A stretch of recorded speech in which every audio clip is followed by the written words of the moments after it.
নমস্কার, আমি পদ্মবাগানী সৌরভ। বন্ধুরা, আমি আমার গোটা পদ্মবাগানকে আজ আবার তোমাদের সাথে শেয়ার করব, আর সেই সঙ্গে তোমাদের সাথে কিছু কথা বলে নেব। বন্ধুরা, তোমরা অনেকেই জানতে চাইছো যে এখন টিউবার বসানো যাবে কি না। যদি আমাকে জিজ্ঞাসা করো, অনেকে অনেক রকম যুক্তি, তর্ক, ব্যাখ্যা দেবে এর পেছনে। এবার বিভিন্ন জনের বিভিন্ন মত। আমি সেক্ষেত্রে তোমাদেরকে বলবো যে এখন কিন্তু টিউবার বসানো যাবে।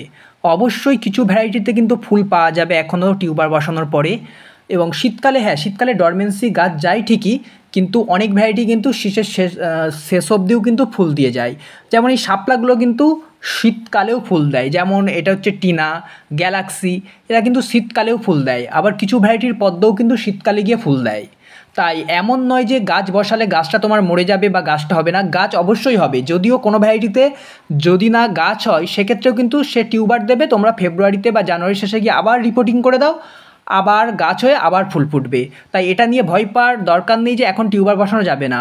অবশ্যই এখন টিউবার বসানো যাবে এবং তোমরা নির্দ্বিধায় টিউবার বসাতে পারো। কিছু ভ্যারাইটিতে ফুল পাবে, কিছু ভ্যারাইটিতে ফুল নাও পেতে পারো। সেক্ষেত্রে ডরমেন্সি গেলে ওইভাবে রেখে দাও জল দিয়ে, তারপর জানুয়ারির শেষে বা ফেব্রুয়ারিতে তোমাদের ওখানে শীত অনুযায়ী, শীত কমে গেলে রিপোর্টিং করে দাও, দিয়ে আবার বসিয়ে দাও। ফুলে ফুলে ভরে উঠবে তোমার ছাদ বাগান। ধন্যবাদ।